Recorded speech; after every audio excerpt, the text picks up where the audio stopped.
PTI के किसी भी रुकन को, पीटीआई के जितने भी लोग लॉन्ग मार्च के अंदर आएंगे उनको इस्लामाबाद में ठहरने की जगह नहीं मिलेगी। जो रेस्टोरेंट्स हैं उनको नोटिस जारी कर दिए गए हैं कि जनाब कोई भी पीटीआई के शुरका जितने भी हैं, अगर वो इस्लामाबाद के किसी भी रेस्टोरेंट के अंदर आकर रहते हैं तो उन्हें रहने की इजाज़त बिल्कुल नहीं दी जाएगी। और ये जो है वो रेगुलर तौर पर इसकी ड्यूटी है और ये चेक किया जाएगा कि कोई जो लॉन्ग मार्च के शुरका हैं वो यहाँ पर रह रहे हैं। बिस्मिल्लाहिर्रहमानिर्रहीम, अस्सलाम वालेकुम। मैं हूं फैसल अब्बास और आप मेरा यूट्यूब चैनल देख रहे हैं। नाज़रीन, इमरान खान का लॉन्ग मार्च लाहौर से निकल पड़ा है। एक बहुत बड़ी तादाद लॉन्ग मार्च की जो है वो यहाँ पर इमरान खान इस्लामाबाद के अंदर लेकर आ रहे हैं। इससे पहले लॉन्ग मार्च के इस्लामाबाद पहुँचने से पहले उन्होंने जुम्मे की डेट दी है। जुम्मे से पहले जो है वो वफाकी दारुल हुकूमत के अंदर बहुत ज़्यादा तैयारियाँ जो है वो ज़ोरों शोर के साथ जो है वो की गई हैं। आज ही सुबह जब हमने जो है वो फैज़ाबाद का विज़िट किया तो फैज़ाबाद के अंदर जाकर देखा कि वहाँ पर पुलिस के दस्ते जो है वो तैनात किए गए हैं और कंटेनर्स जो है वो लगाकर जो फैज़ाबाद इंटरचेंज है उसको जो है वो बिल्कुल रेडी है कि जब भी लॉन्ग मार्च जो है वो इस्लामाबाद के अंदर दाखिल होगा, जब भी लॉन्ग मार्च के लोग फैज़ाबाद इंटरचेंज से आगे जो है वो इस्लामाबाद की तरफ नहीं जा सकेंगे।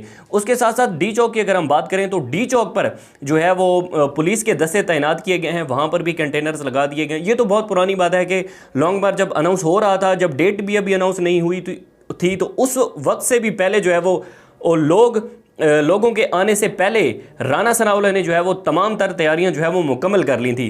अब सिंध पुलिस जो है वो पंजाब के अंदर बुलाई गई है और सिंध पुलिस के दस्ते जो है वो यहाँ पर तैनात किए गए हैं। 13,000 से ज़ायद जो है वो सिक्योरिटी एहलकार हैं जो कि लॉन्ग मार्च के दौरान ड्यूटी देंगे। ड्यूटी क्या होगी कि कोई भी अगर गैर आइनी तौर पर कोई काम होता है, गैर कानूनी तौर पर कोई काम करते हैं लॉन्ग मार्च के लोग, वहाँ के जो शुरका हैं को अगर गैर कानूनी काम करते हैं तो उनके साथ जो है वो निपटा जाएगा। इससे पहले भी मैंने अपने एक व्लॉग में बताया था कि लॉन्ग मार्च से निपटने के लिए 41 करोड़ रुपए का बजट मुख्तस किया गया था। उस बजट का मकसद ये था कि जितने भी जो पुलिस एहलकार जो है वो लाए जाएंगे वफाकी दारुल हुकूमत इस्लामाबाद के अंदर, उनका खाना, उनकी ट्रांसपोर्टेशन, उनके जितने भी अखराजात हैं उनके लिए 41 करोड़ रुपए का जो बजट है वो मुख्तस किया गया था।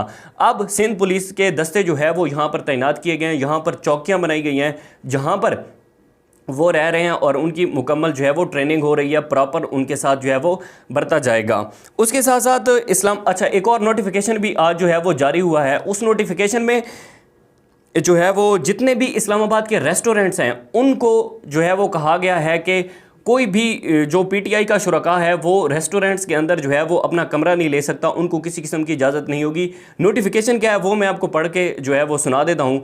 नोटिफिकेशन ये है कि आप मालिक मैनेजर होटल को सख्ती से हुक्म दिया जाता है कि पाकिस्तान तहरीक इंसाफ के लॉन्ग मार्च के हवाले से आने वाले किसी भी शख्स को अपने होटल में ना ठहराएंगे और ना ही इस हवाले से कोई मदद फराहम करेंगे। रोज़ाना की बुनियाद पर इस हुक्म की रोशनी में होटल्स, गेस्ट हाउसेज, सराय को चेक किया जाएगा। हुक्म हज़ा की खिलाफ वर्जी की सूरत में सख्त कानूनी कार्रवाई अमल में लाई जाएगी।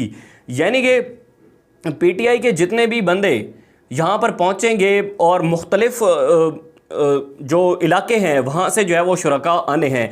अभी तक जनूबी पंजाब के जितने भी लोग हैं उनको हुक्म दिया गया है कि वो इस्लामाबाद पहुँचेंगे, वो यहाँ पर नहीं पहुँचे, उससे पहले जो है वो तैयारियां मुकम्मल कर ली गई हैं। इसके साथ साथ एक और भी डेवलपमेंट जो है वो सामने आई है। डेवलपमेंट ये है कि 13 रुकनी कमेटी जो है वो तश्कील दे दी गई है। राना सनाउल्लाह इससे पहले जो है वो मुसलसल ये कहते रहे हैं कि किसी भी जत्थे को इस्लामाबाद के अंदर दाखिल होने की इजाज़त नहीं दी जाएगी। पहले सवाल ये था कि दाखिल होने की इजाज़त नहीं दी जाएगी, अब कहते हैं कि इस्लामाबाद के अंदर आ जाएं, लेकिन अगर कोई गैर आइनी गैर कानूनी काम करते हैं तो उसके लिए जो है वो हम निपटने के लिए तैयार हैं। लेकिन आज हुकूमत की जानिब से एक अहम डेवलपमेंट सामने आई है कि 13 रुकनी कमेटी, मज़ाकराती कमेटी जो है वो तश्कील दे दी गई है, जिसमें अयाज सादिक, ख्वाजा आसिफ, साद रफ़ीक, जिसमें कमर जमान कायरा, खालिद मकबूल सिद्दीकी, मियाँ इफ्तिखार, मौलाना असद, मरियम औरंगज़ेब और आगा हसन बलोच, खालिद मक्सी, हनीफ अब्बासी जो है वो इस कमेटी के अंदर शामिल हैं। उनका काम क्या होगा कि अगर इमरान खान का लॉन्ग मार्च जो है वो इस्लामाबाद में पहुंचता है या उसके पहुंचने से पहले जो मुज़ाकरात होंगे हुकूमत के अपोजिशन के साथ, वो मिल बैठ के जो है वो इसमें काम करेंगी। वज़ीर-ए-आज़म शहबाज शरीफ भी कह चुके हैं कि हम जो है वो मुज़ाकरात के लिए आएंगे, मुज़ाकरात की टेबल पर जो है वो आएंगे, बातचीत करेंगे। अब सवाल यह है कि पहले ये लोग नून लीग के लोग कहते थे कि जी इमरान खान का लॉन्ग मार्च जो है वो बिल्कुल फेल है, कोई भी लोग नहीं निकाल पाए वो वहाँ पर। लेकिन अब हमने लाहौर के अंदर देखा है कि एक बहुत बड़ी तादाद इमरान खान ने जो है वो इकट्ठी कर ली है। एक बहुत बड़ा लॉन्ग मार्च, एक तारीखी लॉन्ग मार्च जो है वो इस्लामाबाद की तरफ रवां दवां है, इस्लामाबाद की तरफ आ रहा है। एक सहाफ़ी हैं जी अमीर अब्बास साहब जो बोल न्यूज़ के हैं, उन्होंने एक ज़बरदस्त ट्वीट किया है।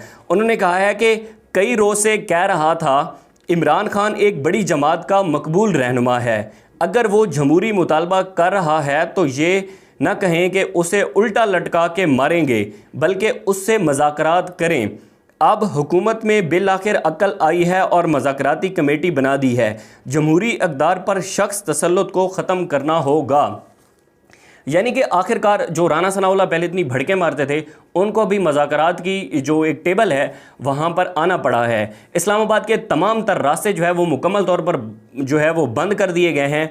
और अब जो भी गाड़ी जो चाहे वो लिया से आती है, चाहे वो मियाँ वाली से आती है, बखर से आती है, जनूबी पंजाब से जितनी भी गाड़ियाँ इस्लामाबाद की तरफ आ रही हैं, उनको रोका जा रहा है कि किसी भी सूरत वो जो है वो इस्लामाबाद के अंदर ना पहुँचे। इस्लामाबाद की तैयारियां जो है वो मुकम्मल हो चुकी हैं। अब देखते हैं कि इस लॉन्ग मार्च का नतीजा क्या होता है, या इस लॉन्ग मार्च के आने से पहले क्या मुज़ाकरात जो है वो मुकम्मल तौर पर हो जाएंगे हुकूमत के साथ, इलेक्शन की डेट मिल जाएगी, या फिर इमरान खान अपना लॉन्ग मार्च लेकर रेड जोन पर जो है वो चढ़ाई करेंगे। ये बहुत इंपॉर्टेंट सवाल है। मुख्तलिफ जो है वो सहाफ़ी मुख्तलिफ सहाफ़ी इस हवाले से ट्वीट्स भी कर रहे हैं कि इमरान खान आएंगे इस्लामाबाद की तरफ आकर जो है वो एक बहुत बड़ा जलसा करेंगे। वो इनको बताएंगे कि इतने लोग जो है वो मेरे साथ खड़े हैं, वो इनको बताएंगे कि एक अवाम की पावर जो है वो मेरे साथ है। उसके बाद जो है वो लॉन्ग मार्च वहीं पर इख्तिताम पजीर होगा डी चौक पर। उसके बाद जो है वो अगला अल्लाह अमल जो है वो इसका शुरू किया जाएगा। अब देखना ये होगा कि क्या इमरान खान यहाँ पर पहुँच जाएंगे, उसके पहुँचने से पहले क्या होता है। जो भी डेवलपमेंट हुई वो हम आपके साथ शेयर करेंगे। हमें दीजिए इजाज़त, अल्लाह हाफ़िज़। पीटीआई के किसी भी रुकन को, पीटीआई के जितने भी लोग लॉन्ग मार्च के अंदर आएंगे, उनको इस्लामाबाद में ठहरने की जगह नहीं मिलेगी। जो रेस्टोरेंट्स हैं उनको नोटिस जारी कर दिए गए हैं कि जनाब कोई भी पीटीआई के शुरका जितने भी हैं, अगर वो इस्लामाबाद के किसी भी रेस्टोरेंट के अंदर आकर रहते हैं तो उन्हें रहने की इजाज़त बिल्कुल नहीं दी जाएगी। और ये जो है वो रेगुलर तौर पर इसकी ड्यूटी है और ये चेक किया जाएगा कि कोई जो लॉन्ग मार्च के शुरका हैं वो यहाँ पर रह रहे हैं। पीटीआई के किसी भी रुकन को, पीटीआई के जितने भी लोग लॉन्ग मार्च के अंदर आएंगे, उनको इस्लामाबाद में ठहरने की जगह नहीं मिलेगी। जो रेस्टोरेंट्स हैं उनको नोटिस जारी कर दिए गए हैं कि जनाब कोई भी पीटीआई के शुरका जितने भी हैं, अगर वो इस्लामाबाद के किसी भी रेस्टोरेंट के अंदर आकर रहते हैं तो उन्हें रहने की इजाज़त बिल्कुल नहीं दी जाएगी। और ये जो है वो रेगुलर तौर पर इसकी ड्यूटी है और ये चेक किया जाएगा कि कोई जो लॉन्ग मार्च के शुरका हैं वो यहाँ पर रह रहे हैं।